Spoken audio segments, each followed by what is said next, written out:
দীর্ঘ সময় ধরে ভারতের প্রধানমন্ত্রীর দায়িত্ব পালনের রেকর্ড করলেন নরেন্দ্র মোদী। প্রধানমন্ত্রী হিসেবে ৪,৩৯৯ দিন দায়িত্ব পালনের নজির গড়েছেন এই নেতা। ১৯৫২ সালে প্রথমবারের মতো প্রধানমন্ত্রী পদে নির্বাচিত হওয়া নেহরু দায়িত্ব পালন করেন ৪,৩৯৮ দিন। বুধবার সেই রেকর্ড ভাঙলেন নরেন্দ্র মোদী।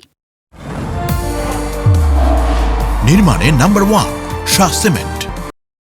এর আগে ইন্দিরা গান্ধী ১৯৬৬ থেকে ১৯৮৪ পর্যন্ত মোট ১৪ বছর প্রধানমন্ত্রী হিসেবে দায়িত্ব পালন করেছিলেন। তবে তার সেই মেয়াদকাল ছিল বিচ্ছিন্ন বা বিরতিযুক্ত।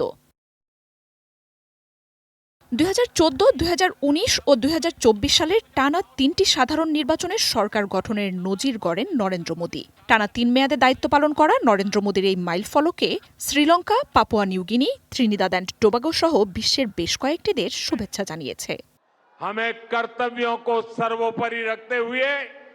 নরেন্দ্র মোদীর নেতৃত্বাধীন বিজেপির সরকারের সময়ে ভারতের অর্থনীতিতে বড় পরিবর্তন এলেও ধর্মীয় ও সংখ্যালঘু অধিকার ইস্যুতে বিশ্বজুড়েই ব্যাপক সমালোচনার মুখে পড়েন এই নেতা। দেশটির পররাষ্ট্রনীতি ও প্রতিবেশী নিয়েও সমালোচনা বাড়ছে। এছাড়াও বৈশ্বিক বিভিন্ন সংকটে অর্থনৈতিক চাপ সামাল দিতেও হিমশিম খাচ্ছেন নরেন্দ্র মোদী।